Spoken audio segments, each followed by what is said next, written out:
Har bir tolibi ilm uchun qo'llanma bo'ladigan ilmning mohiyati, ilm olishda ustoz, sherik tanlash, qanday jiddiy-jahd qilish, darsni qachon boshlash, ilm olishda parhez va taqvo haqida, zehn va xotirani mustahkamlash usullari, ilm olishdagi odoblar va nasihatlar, bir so'z bilan aytganda ilm olish sirlari kitobining mazmunini 10 daqiqada bilib oling. Hadisi sharifda aytiladi, har bir musulmonning ilm talab qilishi farzdir. Bunda inson hozir bajarilishi lozim bo'lgan amallarning ilmini bilmog'i insonga buyuriladi. Ro'za, haj va zakot, hattoki tijorat ishlarida ham farz va vojiblari, makruhlarini bilmog'imiz, ular o'rtasida vosita bo'lib turgan amallarni qay darajada ekanligini bilishimiz shart. Inson ko'p jihatlarda boshqa mavjudotlar bilan sherikdir, lekin ilmda sherik emas. Shijoat, jur'atlilik, kuch-quvvat, saxiylik, mehr-shafqatda o'xshash tomonlari bor, ammo ilmda emas. Yana bir hadisda bir olim 1000 obiddan afzalroqdir deyilgan. Chindan ham ilmning sharafi oliy maqom ekani, u abadiy saodatga, Alloh taoloning dargohida izzat va hurmatga haqdor etadigan taqvoga vosita ekanidir. Eng mashhur hadis bu amallarning ajru savobi niyatga qarab bo'ladi. Ya'ni yaxshi ish qilsangiz u yomon niyat bilan qilsangiz sizga gunoh yoziladi. Demak, amalimiz qanday bo'lsa ham, u dunyoviy yoki uxroviy bo'lsin, niyatimizga bog'liq ekan. Istagan kishi ham birinchi navbatda niyatini yaxshi qilmog'i kerak. Avvalo ilm hosil qilish bilan inson Alloh taoloning roziligi, oxirat saodatini maqsad qilish lozim. Shu bilan o'zining va boshqalarning johilligi va ilmsizligini ketkazishni, dinga hayot baxsh etishni, shariat ahkomlarini qoim maqom etib, islomni boqiy qilishga xizmat etishni niyat qilmoq lozim.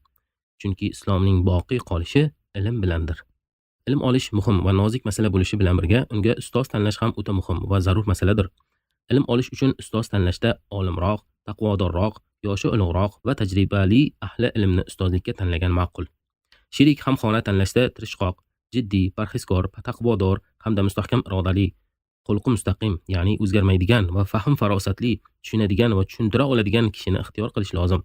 Tabiiyki, dangasa, e'tiqodi so'z, sergap, buzg'unchi va fitnachilik xislati bor kishidan uzoqlashish kerak. Qozonga yaqin yursang qorasi yoqar deganlaridek, tanlangan sherik qanchalik izlanuvchan, tirishqoq va odobi axloqi go'zal hamda taqvo yu parhezda yo'lboshchi bo'lishi ayni muddaodir. Ota-ona bolaga qanchalik yaqin bo'lib, ijobiy ta'sirlarni o'tkazganlari kabi, sheriklar ham bir-birlariga ta'sirlarni o'tkaza biladilar. Ilm oluvchilar ilm va ilm ahlining hurmatini o'z o'rniga keltira olishi, uni hurmatlab, ta'zimini ado eta olishi bilangina ilmga, kasbga erishib, ulardan muvaffaqiyat ila manfaat topadi. Ustozning hurmatiga e'tibor va uni ulug'lash, salobatli tutish esa alohida ahamiyat kasb etadi. Bir ulug' zotdan ilm afzalmi yoki odob deb so'raganlarida u zot odob afzal deb javob berganlar.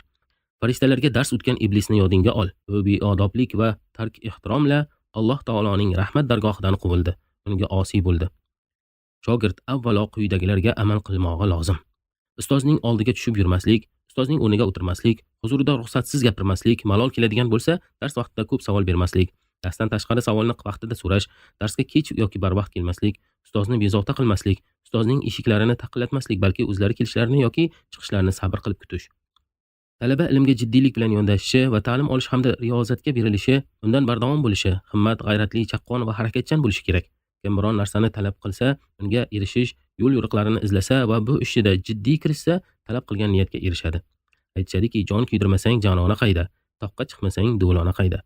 Inson orzulari sari intilmog'i, yo'lidagi to'g'anoq, aziyat va qiyinchiliklarni yengish uchun yeng shimarib sa'y harakatga kirishmog'i kerak. Kechalarini bedor o'tkazish, talabning maqsadlarini ro'yobga chiqarishda o'z ahamiyatiga molik bir omildir.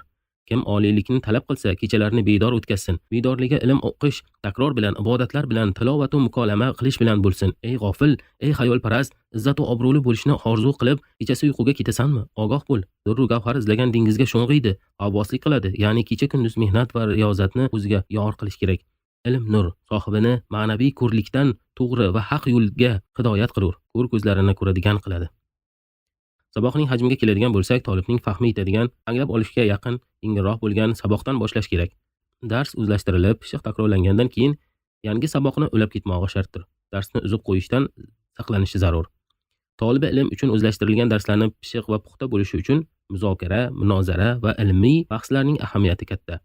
Zero 1 soat fikr almashib, muzokara o'tkazish 1 oy takrordan xayrliroqdir deb aytishgan donishmandlar.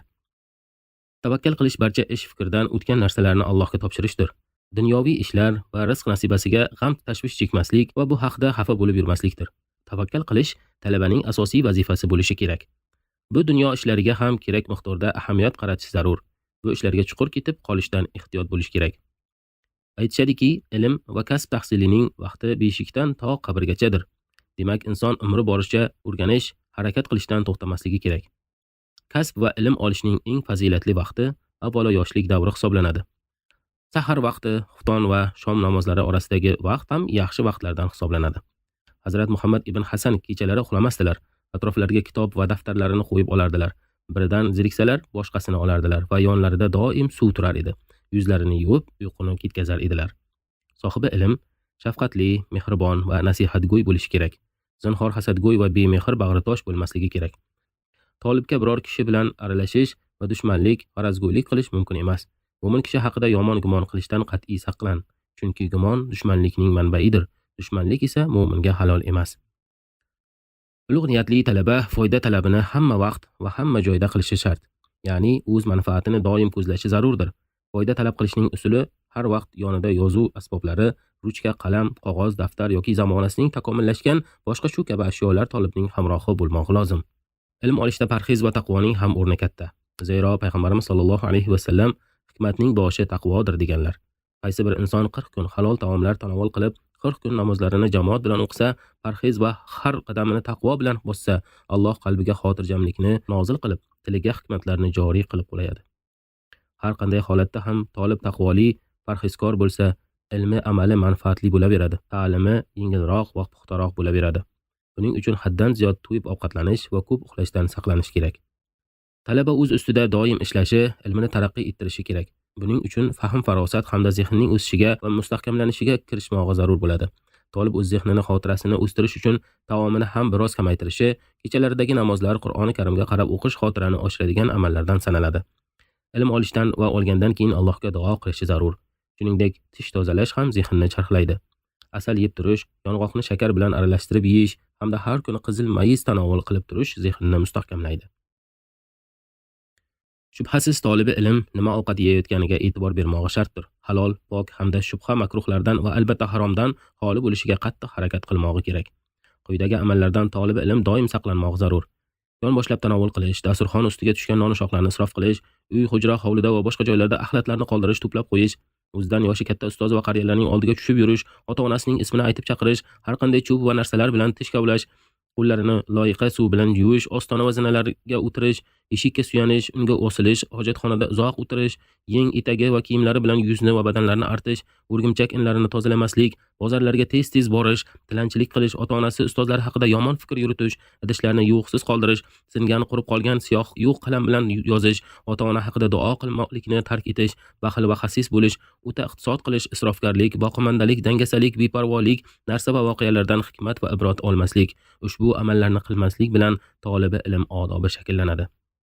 Keling, Imom Azam Abu Hanifaning shogirdlari Imom Abu Yusufga aytgan nasihatlari bilan yakunlaymiz. Ey o'g'lim, bu so'zlarim hayoting dasturiga aylansin. Avvalo, podshoh va amirlarni ulug' sana, hurmatlarini chiroyli ado et. Ular chaqirmasalar huzurlariga tez-tez kirib chiqishdan o'zingni tiy. Ko'pchilik ichiga faqat so'ralgan masalaga javob ber. Ommaning huzurida turganingda ko'p gapirishdan saqlan. Biror jamoatga hozir bo'lsang ovoz chiqarib kulish, hatto tabassum qilishdan ham saqlangin. Bozorlarga borishni ko'paytirma, faqat zarurat bo'lganda borgin. Ey o'g'lim, bozor va masjidlarda taom tanovul qilmagin. Ko'chalarda ham ovqatlanma. Ey farzand, yana bir nozik muhim ishni bilib olgin. Rasta va taom tanovuli qilishga mo'ljallangan xon taxta ustiga o'tirma. Ipak matoli, turli harir hamda yaltir-yultir kiyimlarni kiyishdan saqlan. Ey farzand, ahli ayoling bilan uyda va bir o'rinda bo'lganingda ko'p gaplashma. Ko'p yaqinlik qilishdan, uni hadeb bag'ringga bosishdan saqlan. Ahli ayoling bilan bo'lganda boshqa ayollar to'g'risida hech gapirma. Imkon qadar qaynotangning uyiga kam borgin. Kuyov bo'lishga rozi bo'lmagin. Ey o'g'lim, zinhor bir hovlida 2 xotin bilan turma. Hayotda avval ilm tahsil qil, keyin kasb hunar qilib haloldan mol dunyo to'pla. Undan keyin uylan. Ey farzand, yoshlik vaqtingda ilm bilan shug'ullan. Yoshlikni g'animat bilib, ilm, kasb hunar egalla. Ey shogird, taqvoni, Xudodan qo'rquvni o'zingga kasb qil. Ey farzand, zinhor taqvo va ilmning yoki boshqa xislatlarning foyli odamlarga past nazar bilan qaramagin. Din ishi ahkomlarini omma ichida keng ravishda targ'ib va tashviq qilishdan saqlan. Dunyo ishlari bilan bog'lab, barobar gap yuritishga harakat qilgan. Ey farzand, ogoh bo'l, 10 yillab kasb hunarsiz, ovqatsiz qolsang ham ilmdan voz kechma. Ilmim bor deb bozordagilar bilan tortishib yurma. Haqni aytishdan, haqiqatni yuzaga chiqarishdan hech kimdan tortinma. Biror shaharga borsang, bu joyni o'zingniki qilib olmagin. Har bir o'rmonning o'z sheri va boshqa ayonlar bo'lgani kabi bu joyning ham o'z ahli ilmlari bor. Qalbingga Alloh bilan qanday bo'lsang, oshkoringda ham xuddi shunday bo'l. Ichingda ham, sirtingda ham, yolg'iz qolganingda, jamoat orasida ham yaratgan Parvardigoring bilan orada ikkiyuzlamachilikka yo'l qo'yma. Ey shogird, ko'p kulmoqdan saqlan. Xotirjam, viqor va salobat bilan yurgin, ammo yengil va tez xush harakat bo'lgin. Ey shogird, boshlig'ing yoki biron amaldorning harakatida ilmga va shariatga to'g'ri kelmaydigan narsalarni ko'rsang yoki sezsang, itoatingni saqlagan holda odob va axloq bilan unga buni aytgin. Qo'ni-qo'shnilaringni birontasini kamchiligini bilib qolsang, uni oshkor qilma. Odamlar orasida, ayniqsa ilmiy majlislarda g'azabingga ilk berishdan saqlan. Ey olim, mening bu vasiyatlarimni va nasihatlarimni qabul etgin, zero u senga har ikki dunyoda manfaat yetkazadi inshaalloh. Bu kitobda ushbu xulosalarni keltirib chiqardik, lekin kitobdagi asl mazmun va nasihatlardan kelib chiqadigan manfaatlar va boshqa ilm olish uchun sir asrorlar bilan tanishish uchun uni boshdan oxirigacha o'qib chiqishingizni tavsiya etamiz. Ushbu kitobni siz uchun ulashdik. Yana ko'plab kitoblarning mazmunini bilib olishni xohlasangiz, kanalimizga obuna bo'ling. Like bosib do'stlaringizga ushbu ilmni ulashing. Yana qanday kitoblar haqida bilib olmoqchi bo'lsangiz, izohlarda yozib qoldiring.